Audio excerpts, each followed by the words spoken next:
could actually do stuff. Which question? There's so many.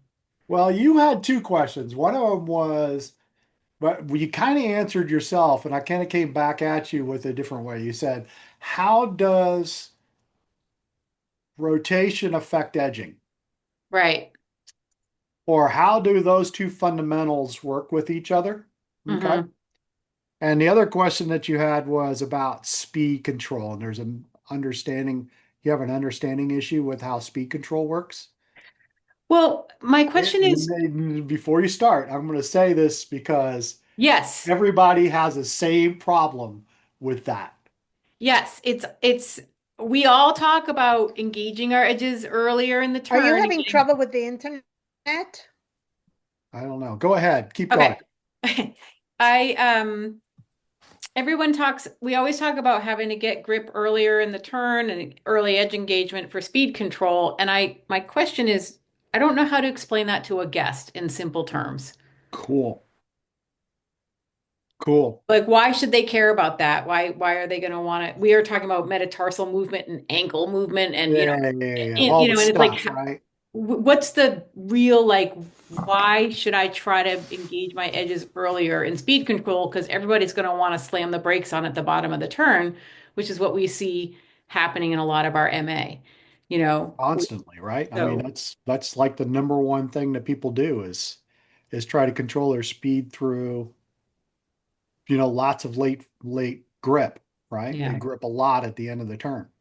Anybody got any answers to that? Well, let's go back and look at, first of all, I want to look back at the one that, and you said that you had gotten kind of part of your answer part of the answer about rotation Right. and edging from last In week. last week when you guys looked at, I missed it, but I watched the YouTube. Uh-huh. And you guys were talking about the wedge task Yeah, in the yeah, yeah. breakout room. Mhm. And basically what you had said with the group is if I'm not rotating my femurs, I cannot create lower body angles. Right. So you have to have, so I think that's how leg rotation relates to edging. It does, yes. That's how we achieve especially lower leg edging, right? In order for us to in order for us to create this edging part, we have to get the lower legs to tip. Hmm. For the lower legs to tip, the femur's got to point from that way to that way. And that rotation of the femurs is what causes your shins to move from one side to the other and Hmm. allows for that lower leg tipping. That's what I consider, for me, that's not necessarily rotation, big R rotation. Big R rotation controls the skis rotation through leg rotation, blah, blah, blah, right? Separate from the upper body. That's little R rotation. That's femoral roll, which allows its knees to go point from one direction to another direction, which allows that lower legs to tip. Okay. Right. That was And just a then, bit of a light bulb for me because yeah, yeah, big R and little r, and you've talked about this with the past couple of webinars, and I don't know if anyone else had the same impression, but at least for me, that helped a lot. cool. Good. Could you go back the other direction though? Of course, that was a hard question. How does edging affect the rotational fundamental? That I couldn't answer. So it's like, I can't do that. Yeah, cool. It So is, it anybody is, got any ideas on you know what? that? It is a light bulb because anatomically, you really need to have your femurs rotated in order to get more ability to tip. If you were Yeah, straight on and square, it's just anatomically harder. I mean, you can tip, but it becomes natural when your lower body is rotated, your legs are rotated in one direction and the other. And I just stood up. So if you're going to ask the question, how does what did you say? Edging affect rotary? yeah. Mhm. How does edging affect the rotational aspect? And I'm talking about big R rotation, not necessarily little R rotation. How does edging affect the ski's ability to rotate? It it would inhibit it some, right? Because the edging is going to create a carve and the rotation is going to create more of a slip skid. without edging or with less edging? You're on the right track, but could you be more specific? Use your hands. Okay, so edging, Right? is going to inhibit rotation. So you're not going to be rotating your femoral heads as much as you would if you had more rotation in the turn. There'll be But how would more I get more rotation in the turn? by steering it, but you'd have to Right. apply more rotate. You'd have to apply more leg rotation, turning, pivoting, steering into the car. You're on the right track. You Flatten got the the thing ski. down, but tell me the physics of why. Anybody got any ideas? Like you have So to flatten the ski. Angulation. Okay. Angulation. Angulation does what? Tips angular the ski. momentum. Go ahead. A ski You on got me. edge creates more friction, so it's harder to rotate the ski. A ski on edge does what now? Creates more friction. Well, okay. I mean, I hate use the word friction. I know a lot of people use it, I but mean, grip. it creates more. Well, you could say grip too, but the question is, Astrid, you have your hand up, so please contribute. Talking about me? Okay. No, But Astrid had her hand up. okay. So I just got off mute, sorry. So I was thinking that so if you rotate on a flat ski, right, Mhm. you can go 360 degrees around on a Right. flat ski, theoretically. Theoretically. But the more that you are on edge, the more you are, I guess, both helped and hindered by the design of the actual ski. So the ski, the more you put it on edge, it's looking for a very specific radius or range. Mhm. So the more that you bend the ski and get the whole ski up on edge, the more it's going to stick to the radial design of that ski, inhibiting you from Rotating. I guess, You guys are like going more or less on that. Yeah. Like of the You're right. 360 degrees. Everybody is right. I'm not saying that you're wrong. I'm looking for that really specific language. You got something, Todd? Yeah.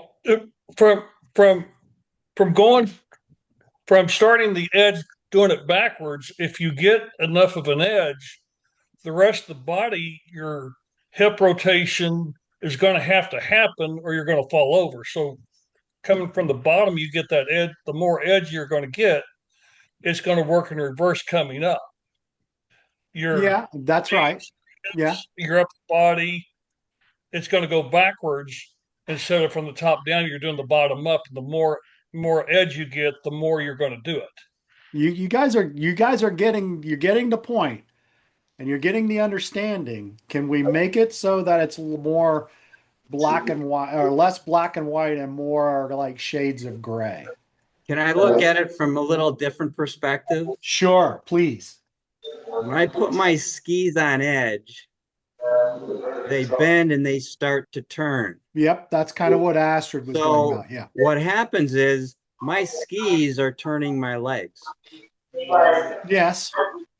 right? So that creates rotation. As my skis make the turn and I'm keeping some counter in my body position, my skis are turning my legs, so that creates rotation in my legs just by putting them on edge.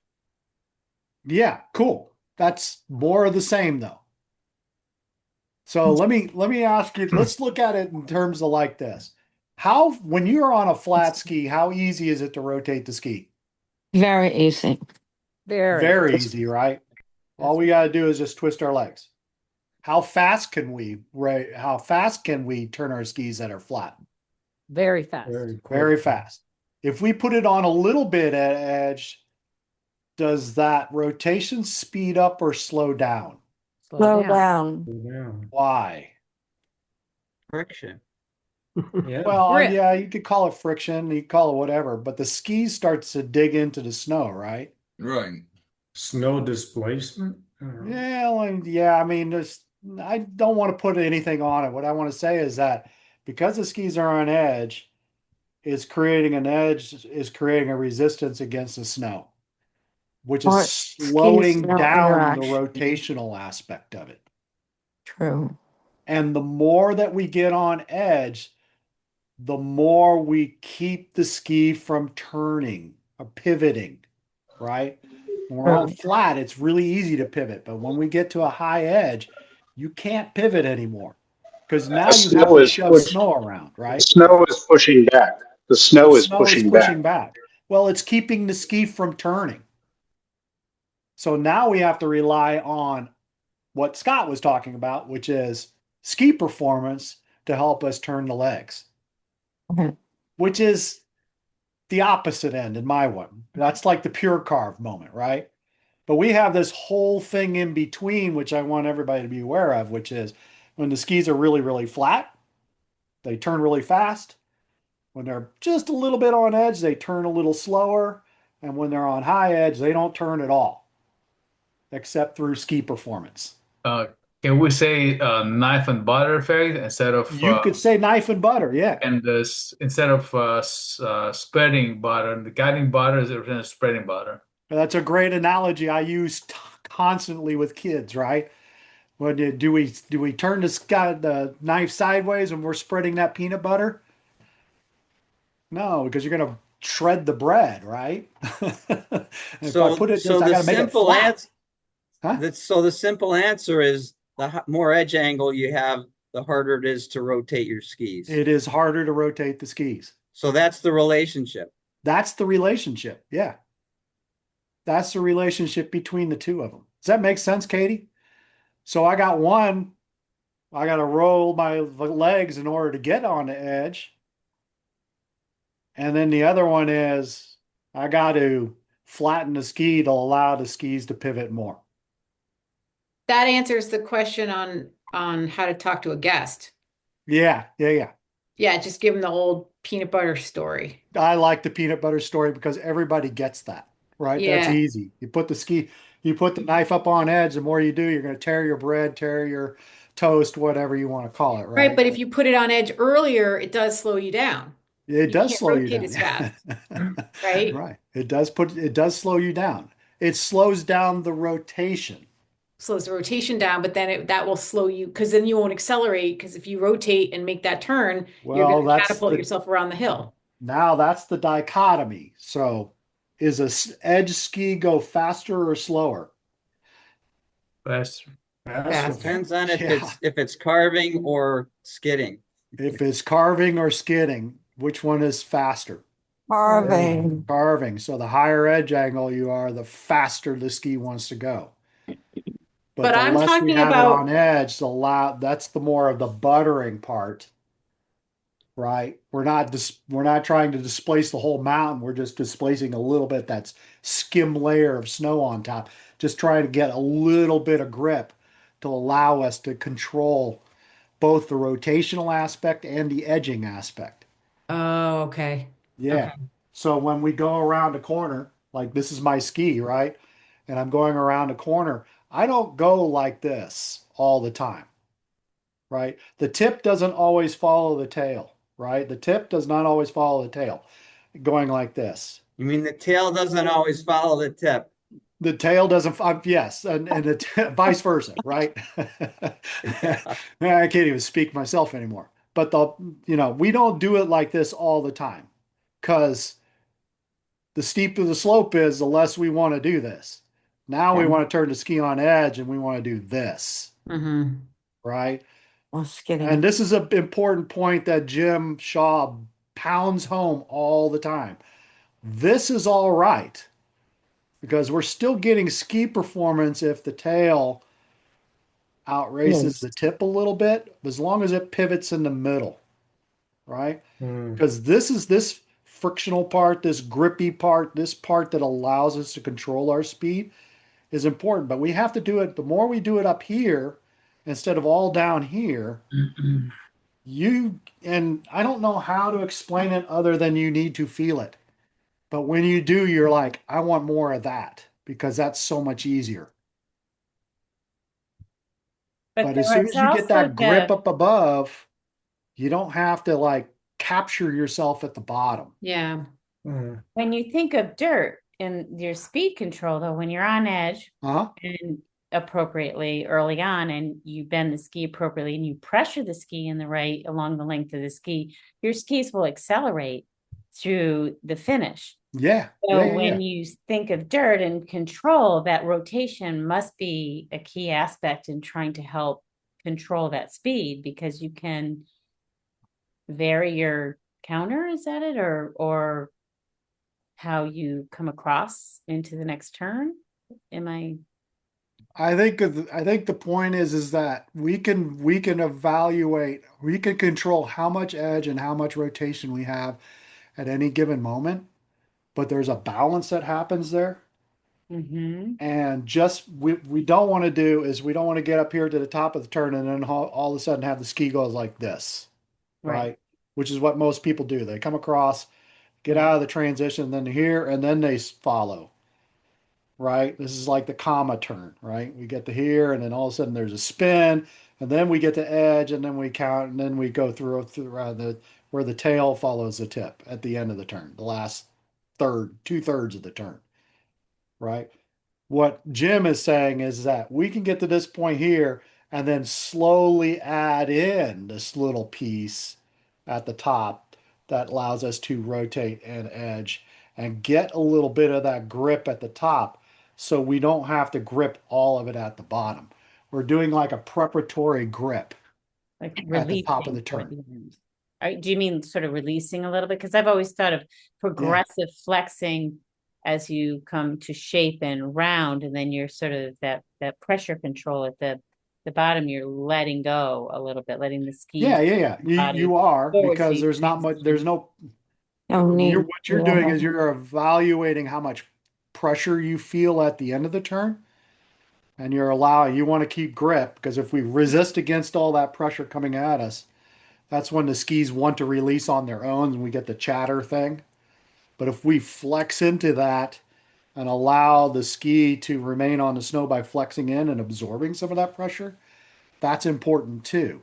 But when we release, when the skis are on edge and then release into the next turn, this is the opportunity to add a little rotation before we start to edge at the top of the turn. What we don't want to do is get to release and then spin and then start to go through the turn, Mm. right? That shows that control coming through the transition. I'm on the edge and I'm releasing this part. I can start to rotate and edge a little bit to get that initial pressure, even though there's almost no pressure because we're literally starting to direct ourselves down the hill, which means we're going to be falling, which means there's not going to be much pressure. But we're already prepared for it because the skis are on edge and they're starting to change our direction instead of this, which is what we see so often, right? All the way up, all the way up. I see trainers do it. Chuck, can you hear me? Yes, ma'am. Um, when I'm teaching kids, I try to explain what you've just said and you know, using minimal words as if you engage at the well, we don't say that to them, but if you start your turn early and then you come around that straight down the hill as if you're in balance at that part where many people wash out or whatever. Right. At that point, if you're doing it right, I call it the Yahoo moment. Yeah.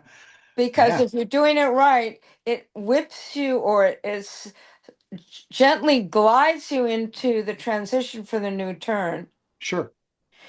And Yeah. for That. me, when you feel a Yahoo moment, then the question is, how do you keep feeling it? You know, time after time. Yeah. That's a valid point because I like that feeling, that vaulty feeling Mm. where the skis release at the end of the turn and then kind of spring you forward. Yeah. I love that feeling. I love that. I missed that from racing so much. I love that vault. And it means that you're in great balance. And when you came out of the turn, you're in balance. And now the skis are squirting literally out from underneath you to move to the other side. The So, yeah. but it doesn't change the fact that we need to still Engaged sooner. ease into the next turn. Yeah. Oh, by the way, you know who's a master of all this? Who just Yeah. won her 66th slalom race today Oh, okay. and We her know. 103rd World Cup victory. Michaela Schifrin. Yeah. Well, So, yeah, I mean, and she did it by more than a second again. And the last 0.3 of a second she gained in the last 15 gates, just crushing people with her ability to, capture and release and get that vault. And it just, she's a master at getting it and just allowing her to literally ski from turn to turn and gain speed. But looks effortless, absolutely effortless, absolutely effortless. Alphonse, the guy who's been doing a lot of like World Cup stuff on Instagram, actually did a comparison this last week of her and the girl that was second place, who's an up and comer 18-year-old. And the difference was, Michaela just had, and when she won by like 1.35 seconds, the difference is in Michaela's ability to, create an edge, capture that force, and allow it to accelerate her is just the difference between her and everybody else. And the new girl was very, very good and skied a very clean line, but you could see exactly what Katie was describing, which was all the landing was happening at the fall line and below instead of that early edge and then whipping through it. And you could see that the turn was longer at the end of the turn. Michaela's was very short from the top to the bottom. She just had a shorter turn, more explosive turn. Cool. Yes, go ahead. That that was super helpful. Could you just say again what Jim Shaw talked about? You said as long as you have to pivot in the middle. I need my little skis. I don't have my little skis. Can you say, Wait. maybe does this thing Yeah, work? that was helpful. Yeah. Was that Now, hold on. Maybe I chopstick? got something a little shorter. Here we go. All right. Here's a ski, right? And what he's saying is that we don't need to be, the tail does not need to follow the tip all the time. But we also don't want to wash or spin out at the top to find edge. Because usually what happens is they pivot to an edge. Yeah. Right? What he's suggesting is that the whole idea of rotating the femurs to gain some early tipping from the lower legs, combined with a little bit of rotation at the top, allows us to skid the turn at the top. Nowhere, and the way he describes it is nowhere on the, there is not written on the great tablets in front of PSIA that thou shall carve every turn from top to bottom. We have to have the ability to, allow the ski to turn more or pivot more or just a little bit of pivot while we're edging at the top so we can gain some grip here so that we're not doing it all down here. If we spin to an edge, that's when we get the grip all at the bottom. Can I ask a question? Yeah. If we did carve, like Jim just sort of said, like Mhm. from top to bottom, just carve, Charve, whatever you want to call it. Mhm. wouldn't that radius of that turn be entirely determined by our the ski radius? I mean, you wouldn't like you Kind of, couldn't. sort of, Okay. right? And we've had this discussion. We laugh about it all the time because I have 13.6 meter skis, right? Okay. But I don't do 13.6 meter turns every single turn. Right. I can, but it's kind of boring. Right. right? But wouldn't that be the only way to truly purely carve? That's the only way you could purely carve. Purely carve. So as Right. soon as And we're there is an talking, angle, there's an angle of, you know, attacking angle that the ski has to be in order to achieve that and blah, blah, blah. And the more, okay, if you go higher than that, it'll turn to shorter radius. And it doesn't matter because 95% of that is unachievable by 95% of the people, but as right? soon as we're talking like a short radius turn, there Mhm. has to be some skid. It There can't is be going to be a skidding component at the top of the turn. There has to be. It's impossible okay. because what- most of those turns are somewhere in the 9 to 12 meter radius, which is shorter than most people's skis. Unless, I don't know about you, but I've got a couple of slalom skis, but you probably don't, right? So, but even the high level skiers, there's going to be a little pivot at the top, you know, there's going to be a pivot at the top. Maybe not the Japanese demo team, because they've kind of mastered that ability to gain edge and rotation and make it and disguise it and make a perfectly carved turn.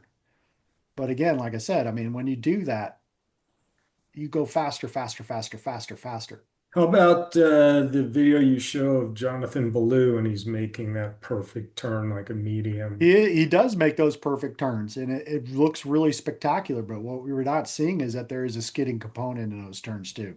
Mm. There has to be. There has to be. He's just so accurate that we don't see it.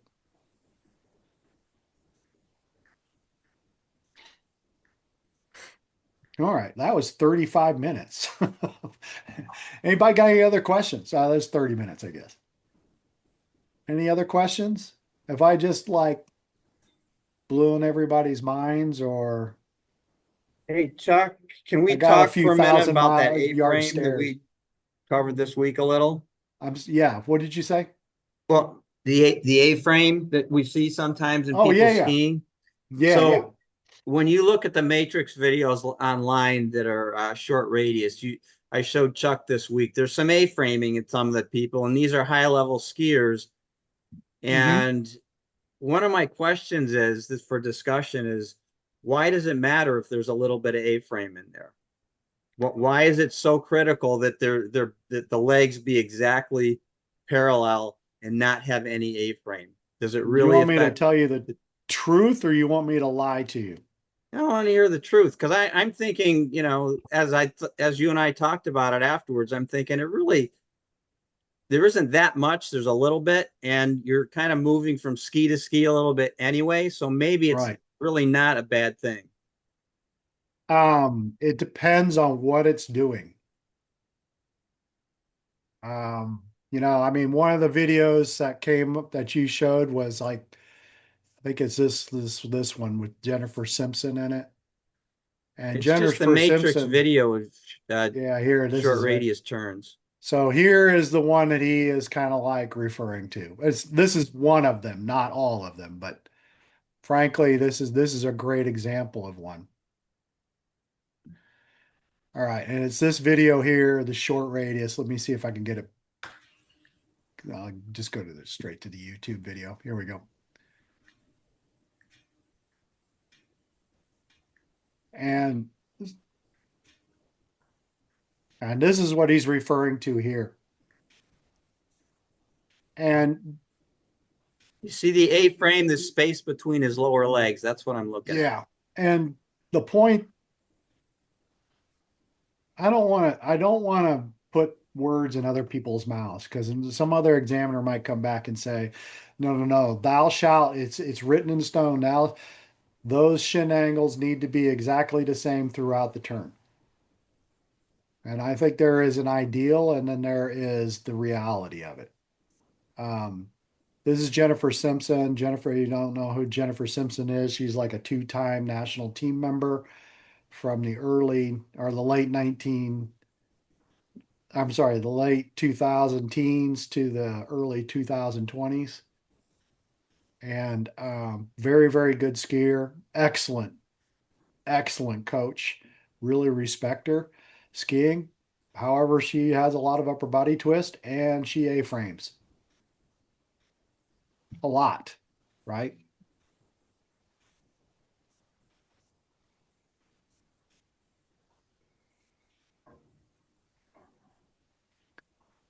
And this one is less so. I don't know Yeah. who this is.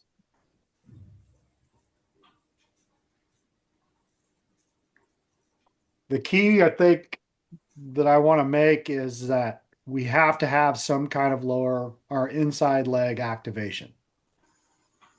It helps us with our balance. I don't know. You know who TDK is? TDK Racing or skiing is on YouTube, right?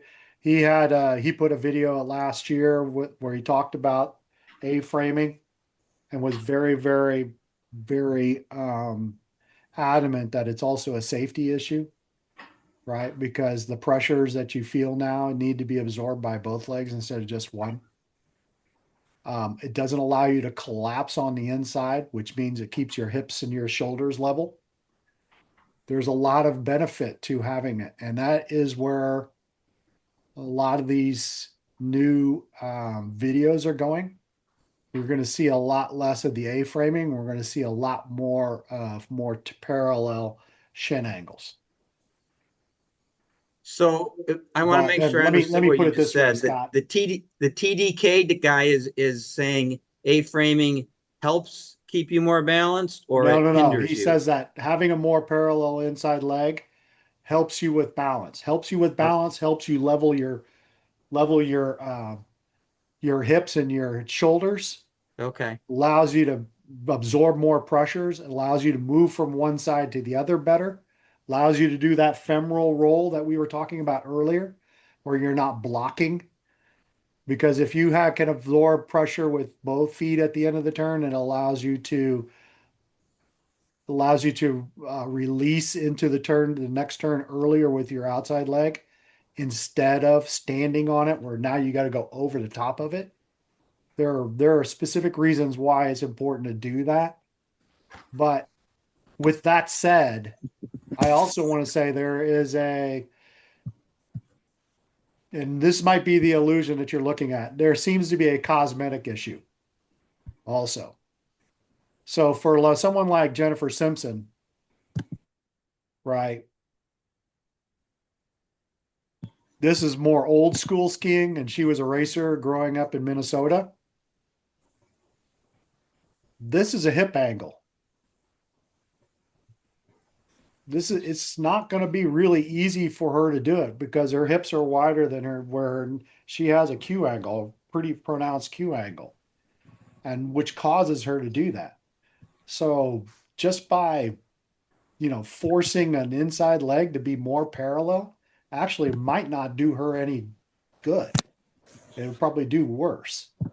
So we have to balance this idea of what's functional versus what's a cosmetic.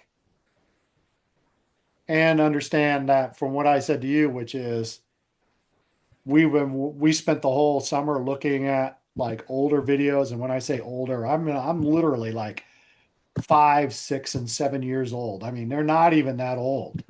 And there is still a lot of A-framing. There's still a lot of inside ski pressure. There's a lot of things that were still in people skiing. And I made the comment to him, I go, I don't think the skiing has not caught up to the skis. Right.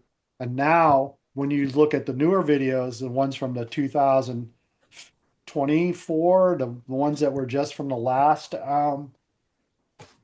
tryouts, everybody skis a lot cleaner. And you notice that the lines are so much better now because they're making better arcs. And one of the reasons why is because that shin is more parallel now. And they're making an effort to make that happen. Now, from a racing standpoint, it's almost mandatory.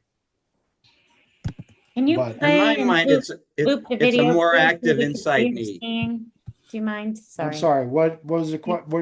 Do you mind playing the video and looping it so we can just see Oh, her yeah. rather than static? Well, this is Jennifer Simpson, and Jennifer Simpson has a very pronounced Q angle, which is why you see a lot of A-framing. But what I want you to also notice is that the skis stay parallel almost the entire time.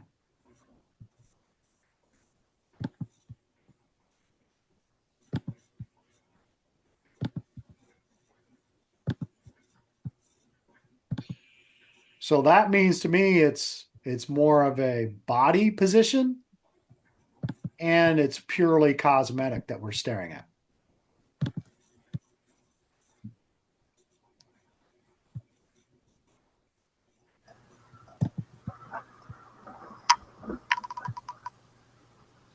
Let me see if I can find that.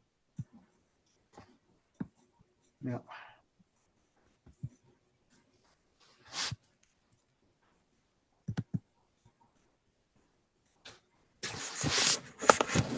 Anybody got any questions on that so far? I know it's like Yeah, turning so- into question answer session here. So hypothetically, what bad thing does A-framing cause, even if it's not really causing it on her? It doesn't cause it on her because she's overcome a lot of that. But Right, but for what does her, it hypothetically cause? it will allow you to drop your hip on the inside. Okay, Okay, because you'll collapse. okay, If your knee isn't supporting you on the inside, your hips are going to collapse like this. okay, Okay, which is going to cause you to, now you have to do a balance check, which now we got to put more pressure on the inside ski to get this hip back up again. Right? Does that make Okay. sense? yep, So that's one of them. The other one is that you can't control the pressure aspect at the end of the turn as accurately because you're literally just standing on the one ski. And there Okay. is if you haven't noticed, even in the high level skiing, especially in ski racing, there is a component of pressure on the inside ski to help them keep it in line with the outside ski, and B, get the ski to carve so you can get them nice, beautiful railroad tracks that we like to talk about Right. in the snow. Does A-framing make your two edges on slightly different angles so that your edges aren't the Yes, same? it does. Okay, It does because the shins aren't parallel. right, that's what I think I had heard of. Okay, Right. And like I said, I'm gonna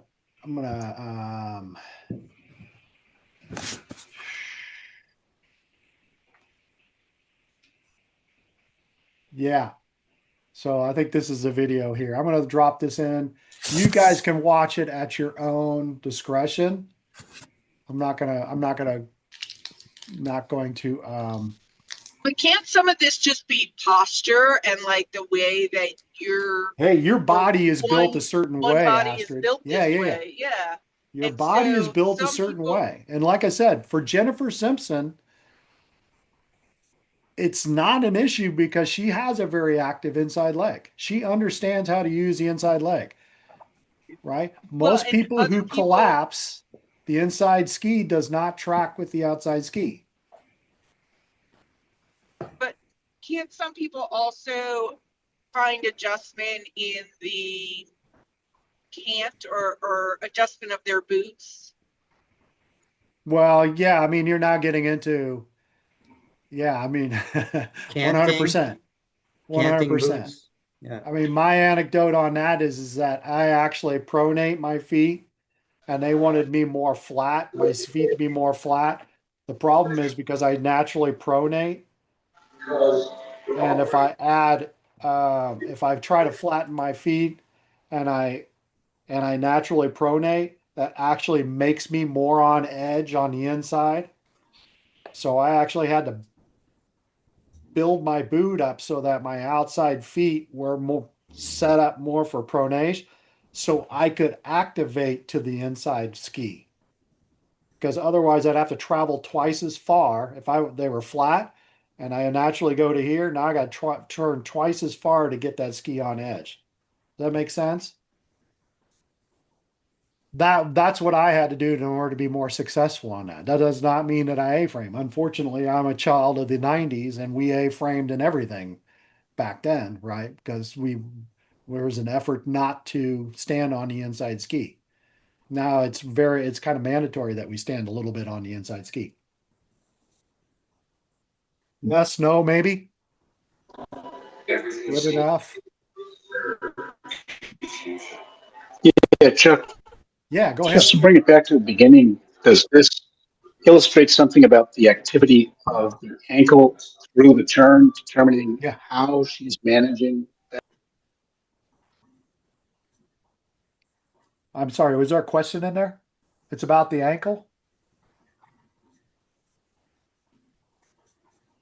You're on mute again, Leo. I Oh, know. there we go.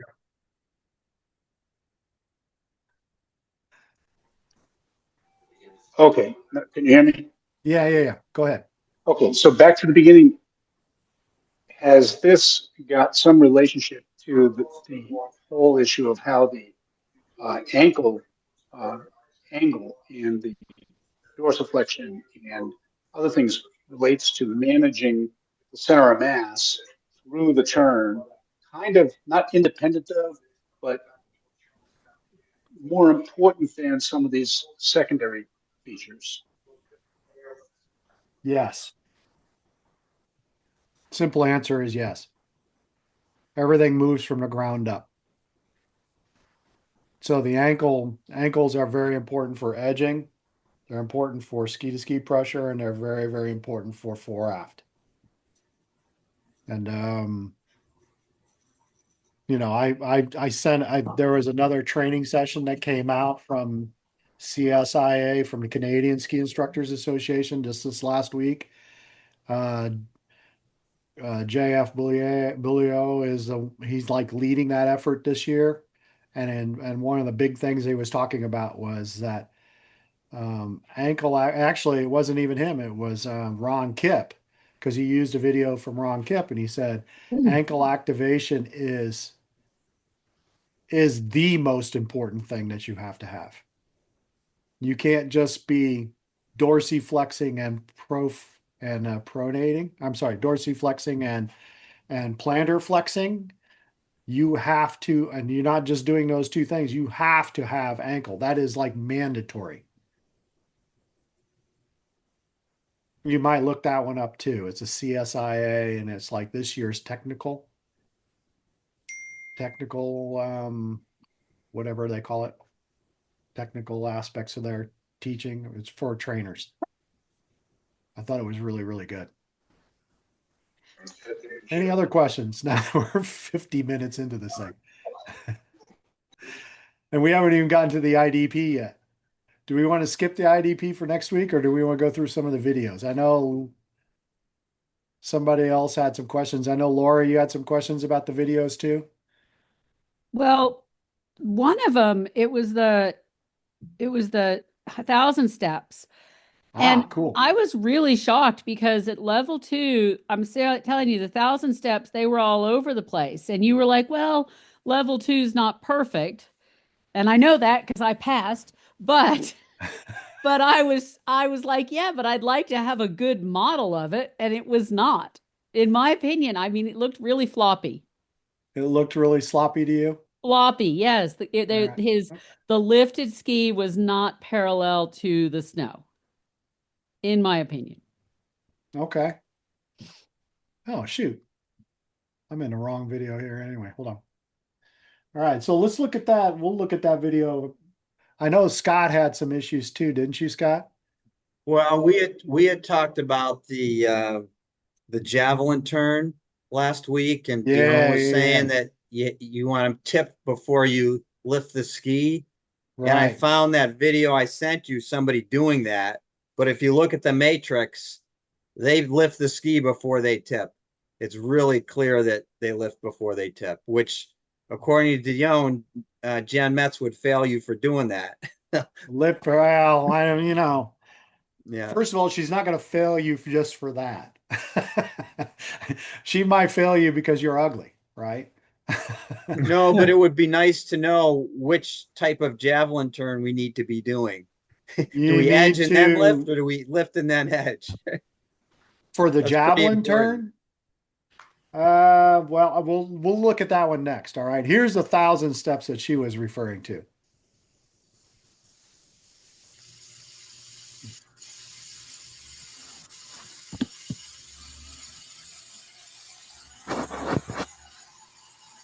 And here is the ski performance. Inside ski tip on, oops, sorry.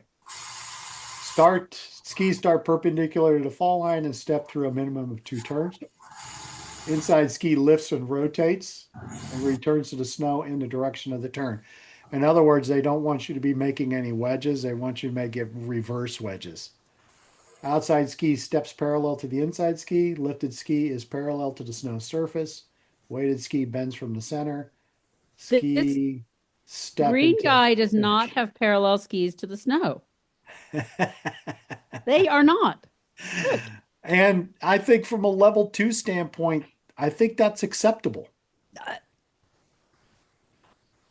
I think you should be striving to have parallel skis They're in the not snow. parallel. And But these are, yeah, the model should be good. I'm sorry, but I always look at John Valou for a really good model, and this is not a good model. this is not a good model to you, huh? His skis aren't parallel to the snow. I disagree. That is a lot steeper run than I would have anybody doing 1,000 steps on, and I think they're managing pretty well. In fact, Jen Metz, she took us out on a really, really easy green run with hardly any angle, and we learned how to do 1,000 steps at a really slow pace, and then we picked it up and we went steeper and steeper, and it really helped to get us balanced over that edge change, which is so critical right at the apex or right at the initiation of the turn. Well, Mhm. that TK, that's true. I would not have expected 1,000 steps on something this steep or doing it this quickly. I would do it on something like this. But you Wouldn't have to bother me work. at all. You have to work up to it. You do have It's to not work as up easy to as it. it looks. Yeah, Just I mean, jump I in. wouldn't take them like right here and say, well, unless it's a level 6 class. Or it would be my rate, back in the old days, this was part of the triplets for me, right? The bunny hops, 1,000 steps, and the skate turns, right? And I would make my race kids do it all the time. The IDP says groomed green to blue terrain. Blue to So, green. Yeah, this looks pretty bluish to me. yeah. But, I think you're right, Laura. I mean, the key is, I think if you're going to be making a mistake, make sure that your tip is closer to the ground than your tail is. Okay. And that's what they're doing. Right? Because that's Yeah. what they're doing. Even though Yep. I think coming out of some of these turns are not necessarily forward, right? They're kind of like hopefully capturing themselves. He's doing a pretty good job, but the girl before him was like a little sloppy coming out of some turns. She kind of gained some speed that she was trying to compensate for. Questions on that maneuver? And then I'm looking for the PSIA 1,000 steps. I'm not even finding them.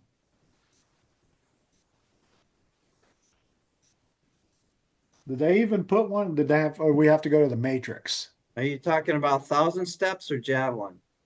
1,000 steps. Okay, because that's what you just did. Well, I just did it, but isn't there an older video somewhere? Probably in the Matrix, yeah. But the one you showed is the linked one. I hate the matrix. 1,000 steps. All right, there it is. Yeah, there was definitely an old video because I had never seen Yeah. that one until the changes. Yeah. All right, I'm gonna have to go back and forth between browsers now. That's just awesome. All right, here is the 1,000. Here's the previous 1,000 steps.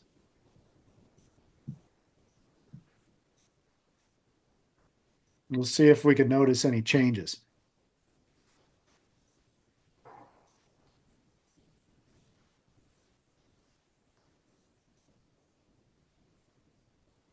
It's coming through jerky. Coming through jerky. Yeah, you can't really tell what's going on because it's pretty jerky. Oh. I turn off the music. Don't need the music running either. So this is the one where the guy's making really, really small steps. Yeah, they're not very big, are they? These are teeny steps. Yeah. Are they supposed to be like a march? The other videos were more of a march versus just little lifts. Like, how high off should you clear your foot off the snow? Well, it should be high enough that that the examiner can see that you're actually stepping from foot to foot. I guess. The other people were lifting up their knees a little bit more, it seemed to me. Yeah. On this. No, I remember because this was the guy I studied so much last year, and I was like, man, those are small steps. He's getting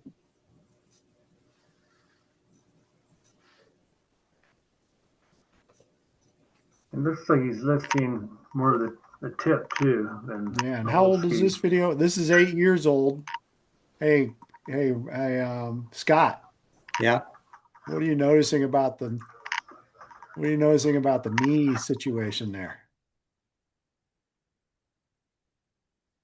Got a little tuck going Oh yeah, on. there it is right there. Yep. Right? And Yeah. this is an 8-year-old video with national team members. Yeah. This is where I'm saying that skiing is an evolving sport. And they have not, in these cases, they have not caught up to the equipment. Now they're more caught up to the equipment, and the performance has changed because of that, right?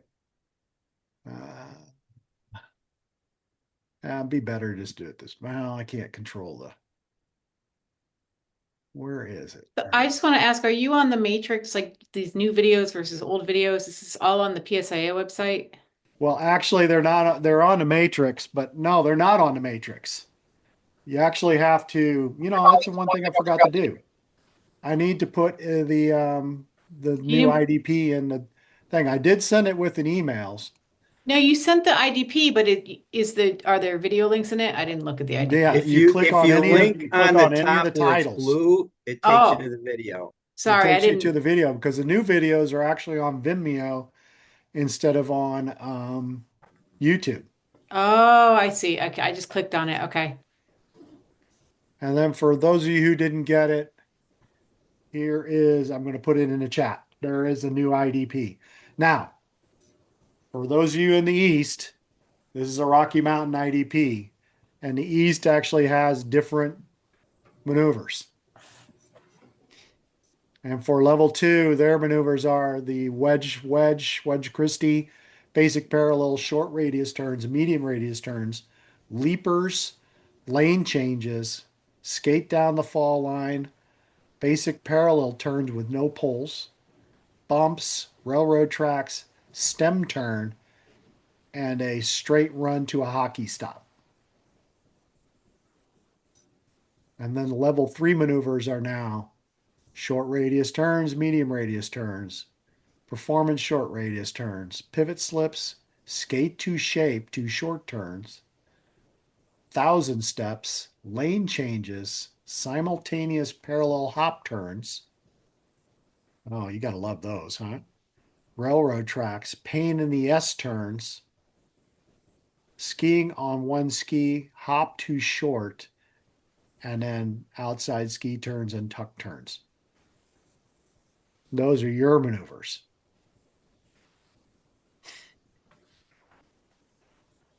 I was hoping that we'd have enough time. And then in the central, level 2 tasks are basic garlands, basic short turns, L2 ungroomed. I don't know where you're going to have that happen. Linked short turns in the bumps. You're never going to have bumps in the middle, in the central either. Basic parallel leaper turns, carved uphill arcs, hockey stops, intermediate one ski activities, pivot slips, outside ski turns, railroad tracks, wedge Christie, basic parallel, and dynamic parallel.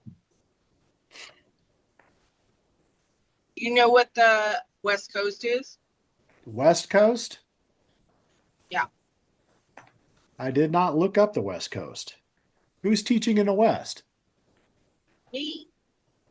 Is that you, Astrid? Yep. I thought you were I thought you were at Liberty. Yeah, what happened? I'm driving to Reno right now. I check in tomorrow and start next week. Oh, wow. Good for you. You're It's actually that, going to teach full time, huh? retired federal thing. Did you retire or were you retired? No, I voluntarily retired. You voluntarily retired? Good for you. It was too good of a deal to pass up. They were not that, and neither are we. I'm not seeing anything that says what their maneuvers are, Eager to get required the resources. I will. I'll figure it out once I get there. No, and if you do, please send it to me so I can know what it is or where to find Sound it. good? I'm not finding it. Not that I'm planning to test in this year, but it's still good information. He knows nothing about continental logistics. So he Right. Well, yeah. Next time we'll take a look at that. Opera. No. No. No. Oh yeah.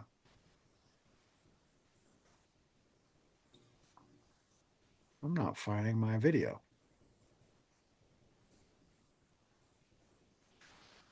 All right. Anyway, anybody else got any questions on any other? Oh, you were talking about javelin turns. So let's take a look at javelin turns. This is what I want. Share. Javelin turns. Javelin turns are going to be an L3. Javelin turns. Bam.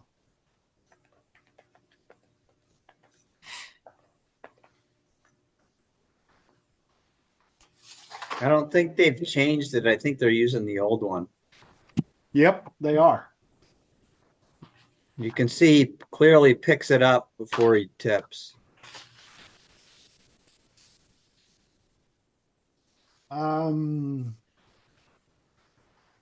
Forebody of outside ski steers under the forebody of inside ski. Inside ski sets down parallel to the outside ski and becomes a new outside ski.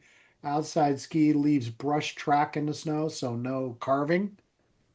Angle of cross ski is maintained while shaping through the finish of the turn. It has nothing there about edge change. Right. I agree. So I'm going to tell you right now that that is probably not important. It is more about what they're trying to get you to do, which is to create counter or separation. Yeah. No, I would agree with that. I It's just not a Dion was saying something different. modified outside ski turn. Yeah. That makes sense.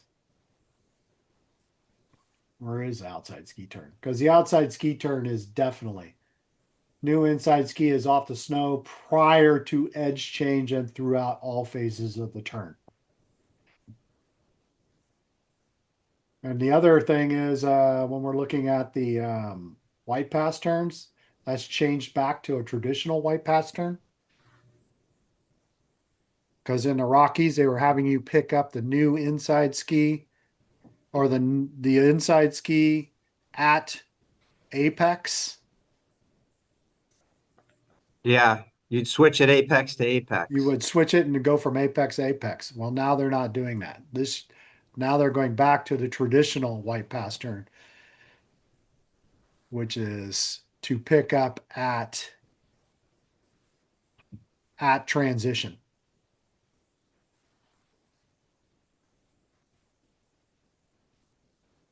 And honestly, these are pretty good white pass turns.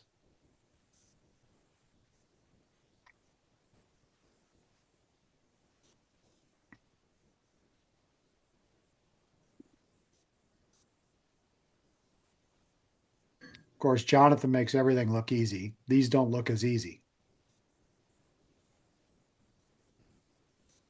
It looks like Kevin Jordan.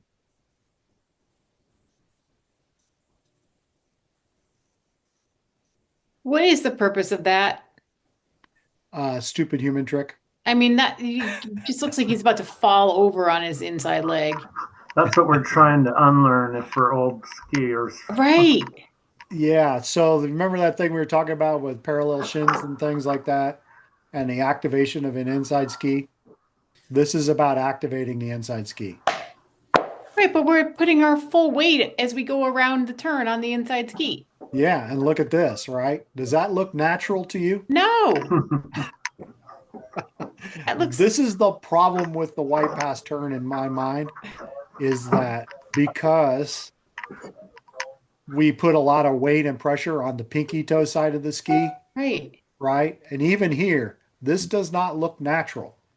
It looks like you're trying to physically hurt yourself. Didn't the Right? Mayer brothers develop this for their Oh, and even the Mayer brothers say, dude, it's a mistake. But We aren't never they the should have done ones? it. I mean, that's what they call white pass, right? They Yeah, developed that's it why they there. call it the white pass. And then all of a Well- sudden PSI took off with it. And Deb Armstrong thinks they're a joke. Right? It's a trick And maneuver. then Wayne Wong came along and did it for fun. Yeah. Wayne Wong did it before the Bear brothers, probably. The and he the was doing it in video on bumps. the Mayers Yeah. said Steve Mayer did this in a race by accident. Yes, and that's he did. how he got caught, and that was the only way he could make a turn, Mhm. and that's where it came from. That's the video I saw on how it got created. Why He do they actually call did it it by white pass? mistake in a race. That's a great video. But why do they call it white pass? Because they that's were where they're from Yakima, and that was the closest ski hill to their home. Where that was the pass near their home. Oh. And then of course Ron and Dan did a whole thing on white pass turns too. And of course they're using it from a racing standpoint. Feel free to look at this. This is part of the Ron and Dan show. I love these. Love their videos. Right? And that's the outside ski turn. The white pass turn is the opposite. And of course they use this Jonathan video, who's the only one who can actually do this the way it's supposed to look.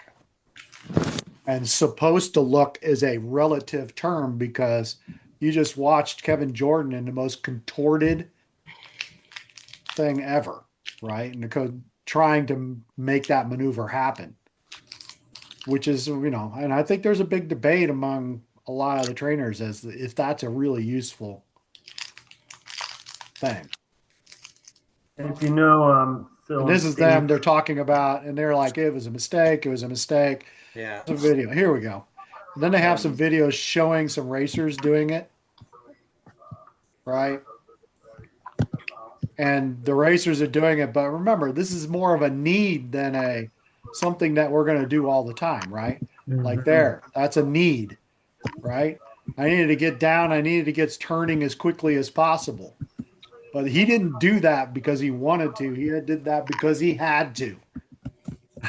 it was a recovery move. It's a recovery movement, right? Yeah, but we're doing it because we have to as well. We don't want to do it. Nobody wants to do it. It's not good for the inside knee to be torqued like that, which is why they only have you do it on green to blue terrain. And they will not be very particular about whether you carve it or if you skid it. It would be better that you skid it like the javelin turn, but if you have to do it in a carve, they're not going to knock you for that. So, like I said, it's just a weird, I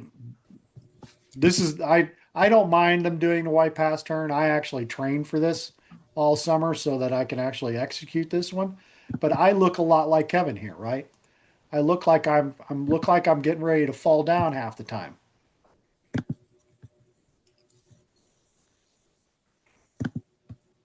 Is there any purpose for it to help improve balance overall? It's about tipping the inside leg. That is all it is for. Tipping the inside leg. Show me that you can activate it enough that you can balance on it and tip the inside leg. And technically you're supposed to do it,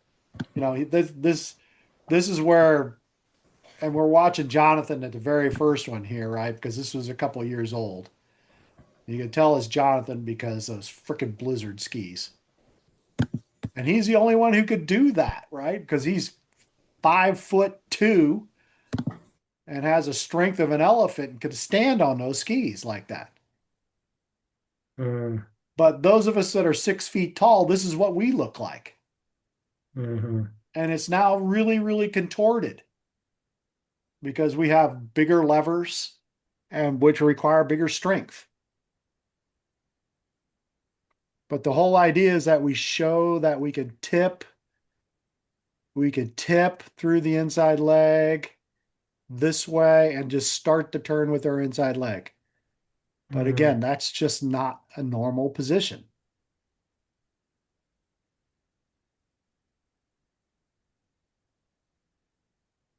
You have to incline more to get that turn Well, to and work. that's the problem. And then, the way that Jim describes it is, can you tip your body away from the inside ski, but still get the ski to carve, right?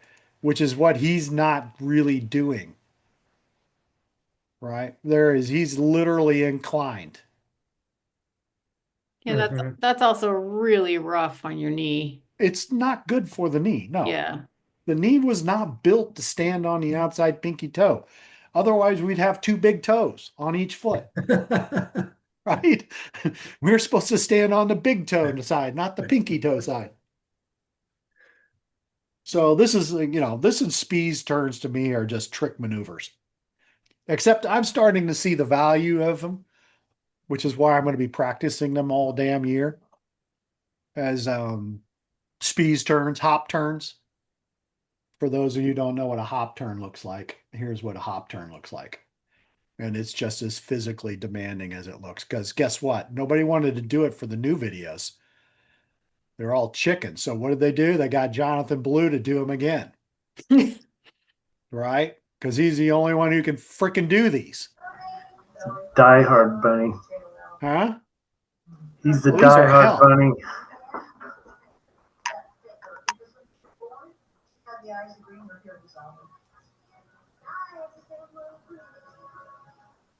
And Deb Armstrong's got a video up with one of her former kids that she taught at Steamboat, and he was doing white pass. I'm sorry, he was doing hop turns, and he was doing them like 26 times in a row or something like that. And he said there are some skiers who can do them uphill. Good workout. It's literally hell. Freaking hate them. But if you're going to be skiing trees with some speed, you're going to need to have hop turns. You're going to be skiing steeps where you need to make a really fast turn. A hop turn is going to be really useful. All right. It is 8:16. We haven't even looked at a skier yet. Anything else anybody want to see? I don't know why this one is here's one that you guys need to probably be familiar with. Have you guys seen the wedge wiggle?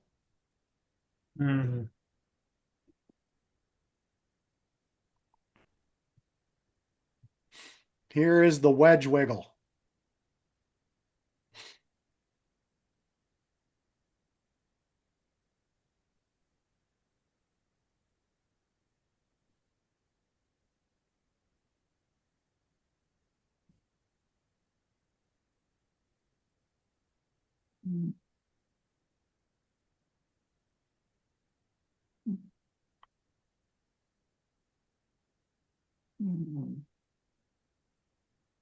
Laura, you think that'll work for you? What do you mean? Well, I mean, I think the big key for the wedge wiggle is that the ski needs to pivot underneath the foot. Right, It's just a series of short pivots. right. So this is I'm a level actually- two, this is a level 2 task now? This is a level 2 task. It's one of the new level 2 tasks. Yep. Again, this is like very, very specific, and I'm not sure what the importance of this is. So it's not a wedge turn, it's a wedge wiggle. So It's called the wedge wiggle. And we do have wedge turn as well, right? We have a wedge turn, yes. But the wedge turn is just the plain old boring wedge turn that we all are familiar with. Is this sort of like the crab walk? No, because they have a level 2 crab walk too, which is not the crab walk. They call it the crab wedge. Crab walks, have they been dropped? Yeah, they have. Crab It's not walks on got there dropped, anywhere. but they had to add in freaking hop turns. Ugh. Well, they put in short turn leapers instead of leapers. I have no problem with those. I love short turn leapers. Again, that's a really useful skill. Yeah. Because when you're in the trees, you need to turn in a hurry. That's a really useful skill. Wedge wiggles. What do you notice about the wedge wiggles?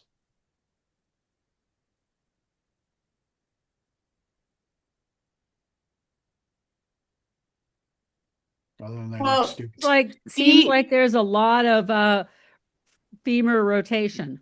Femoral rotation, yeah. there's a lot of femoral rotation, but it also to me it's like, is there upper body, lower body separation fully? Mhm.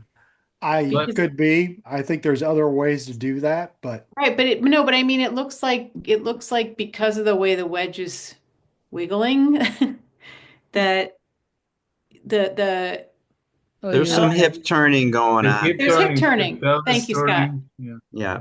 well, Yeah, in her case, it's actually turning in the lumbar region, not in the hip region.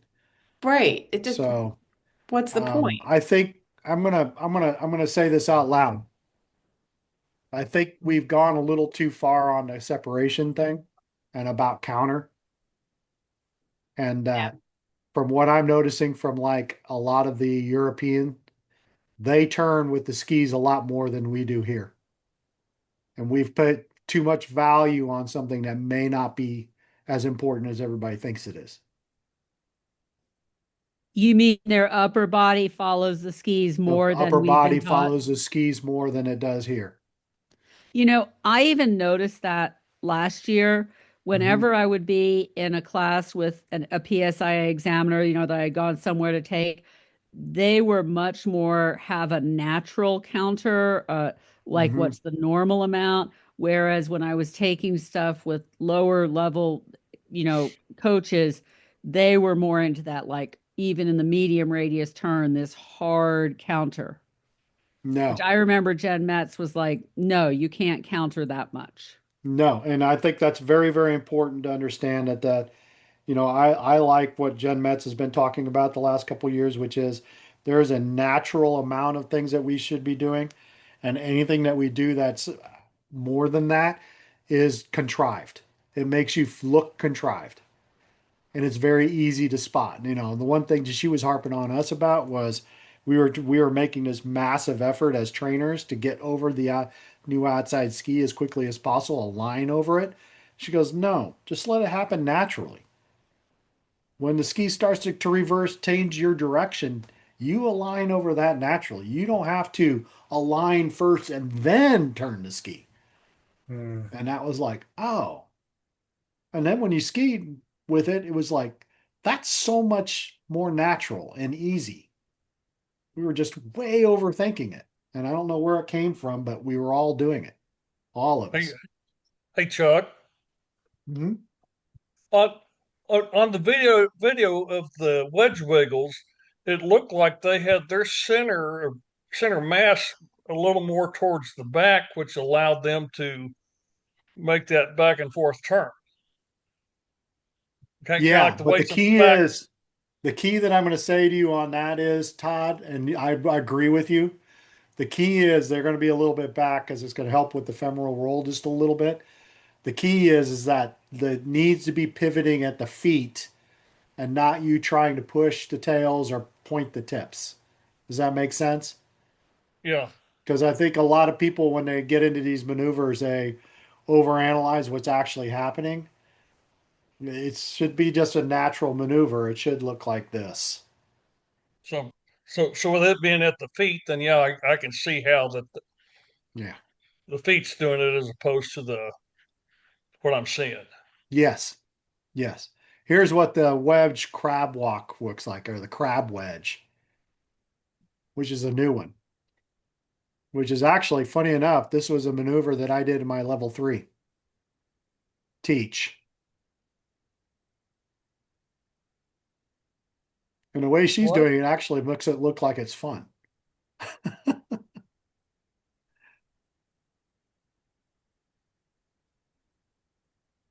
So they putting one ski on an edge and the other ski flat. Yeah, and it's supposed to push you across the hill. Mm. That's weird.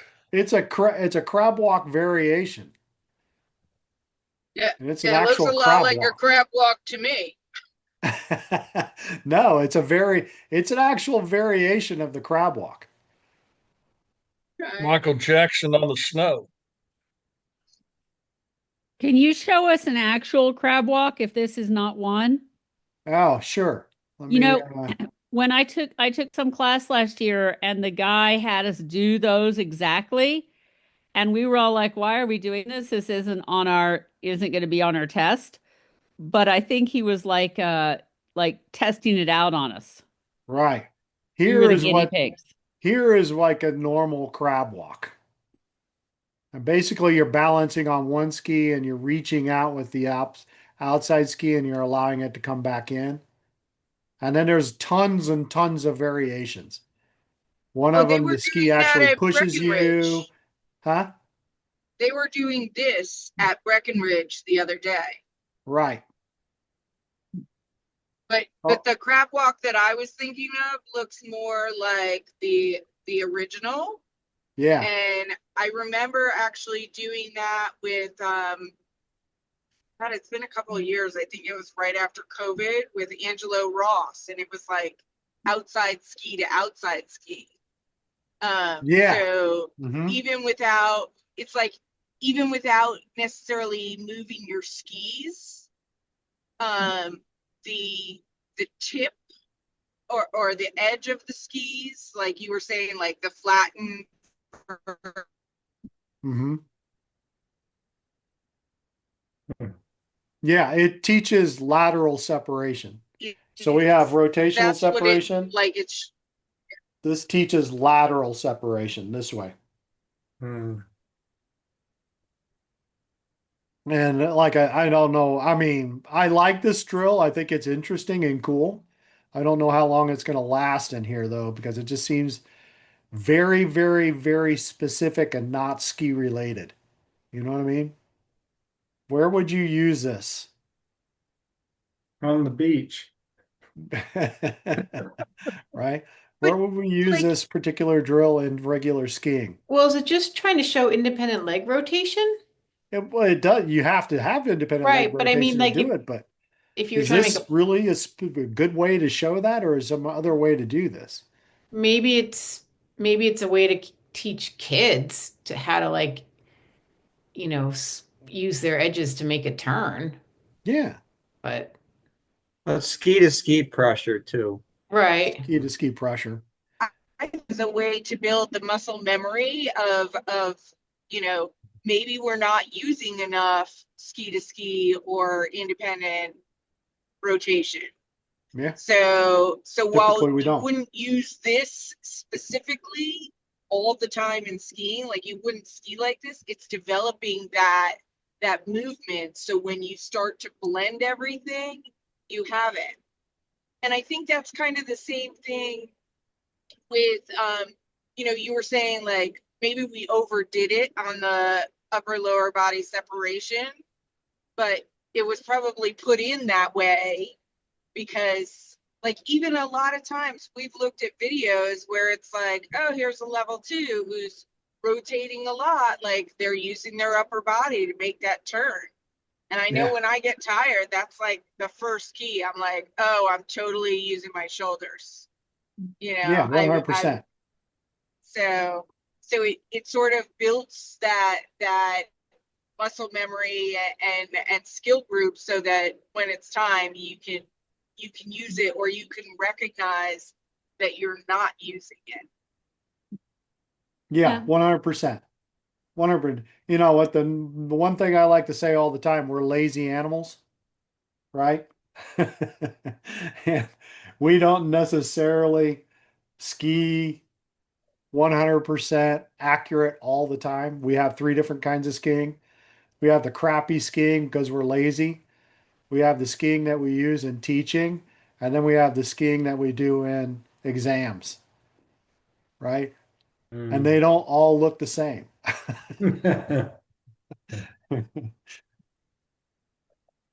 You know, you know, what uh, Asteroid had said it'll end up working for the kids, and it might be a tool that as you're getting the kids working in the kid area, and they see that kind of slide back and forth, it might interest them to stay in that area and work on something like that as opposed to let's go over here to something that we're not quite ready for. And you might be right. I mean, that might be Todd, it might be something that we could try wedge wiggles and those crab walks as a way Yeah, to get them to feel how they rotate the legs in order to create a new direction change. they might want to stay over on the carpet area more than wanting to go across to the rope pull. Right. Um, I see the crab walk and the wedge wiggles may not be required for Eastern. It's not part of East. I don't know. Like I said, I'm just looking at the assessment activities, and yeah.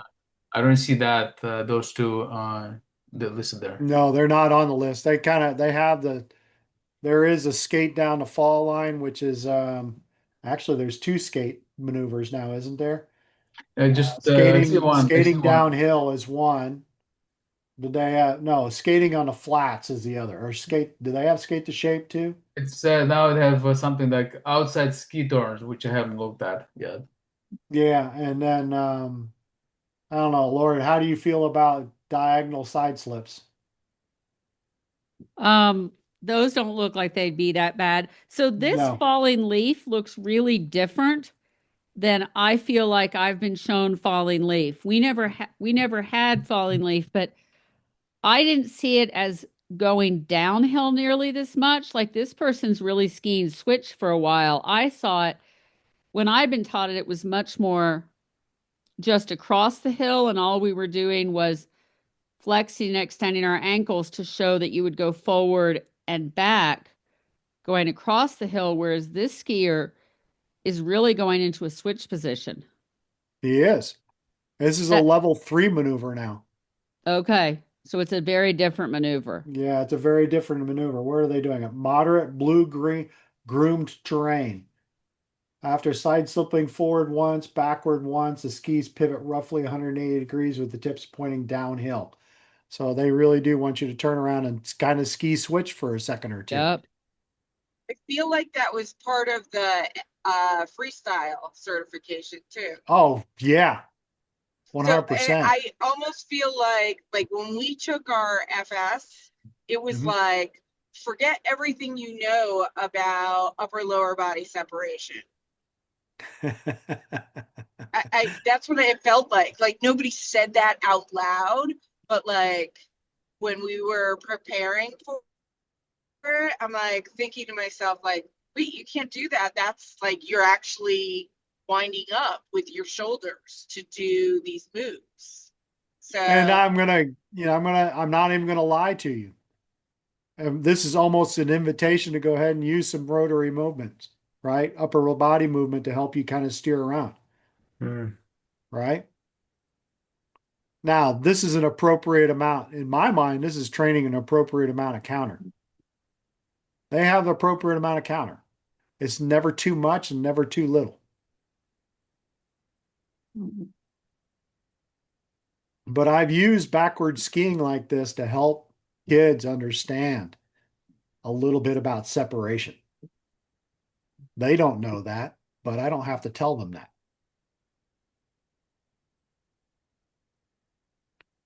Interesting new maneuver.